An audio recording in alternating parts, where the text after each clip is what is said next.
Alright guys, welcome back to the channel, and behind me is, like you all know, is my 2003 Mustang GT, and I think I finally have this thing dialed in to where the car does exactly what I want it to do every single time I want it to do it.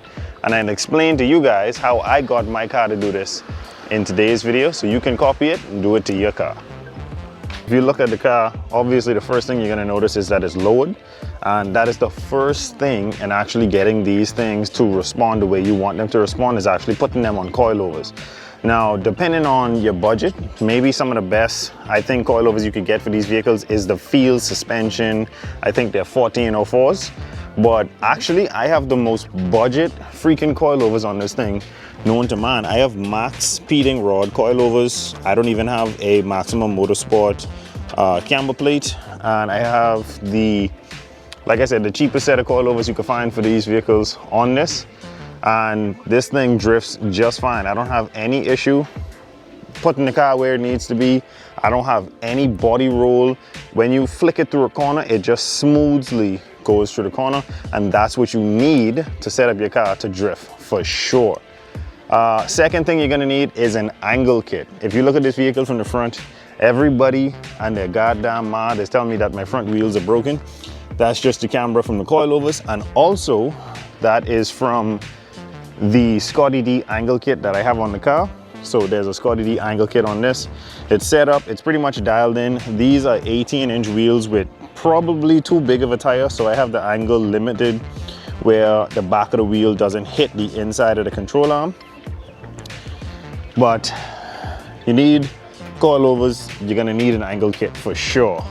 I see a lot of people, they delete the limiting factor. There's a little like bushing inside the steering rack to give you a little more angle. You're still gonna need to delete that when you get an angle kit, but even before the angle kit, that's not gonna really give you enough angle to really drift with and put the car where you need to put it. Now, the third thing that really changed the feel of this car and what it can do was this hydraulic handbrake. See if I can get you guys a good view. This thing is like a budget eBay one, and I went hard line all the way to the back. So my brake calipers, when I press the brake pedal down here, only activates the front brakes, and this one only activates the rear brakes. And I found that that gives you the best feel.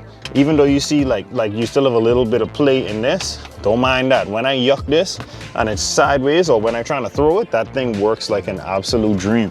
And what that handbrake actually allows you to do is that when you're coming through a corner, instead of having to clutch kick it or having to throw it through the corner so hard that you gotta like catch it and try to come back the next way, that handbrake allows you to put it through in a way where it smoothly goes through the corner and doesn't, like, you know, isn't such a violent flick or such a violent clutch kick to get it to go through. So this car, this thing performs like an absolute animal, and I have absolutely no issues out of it.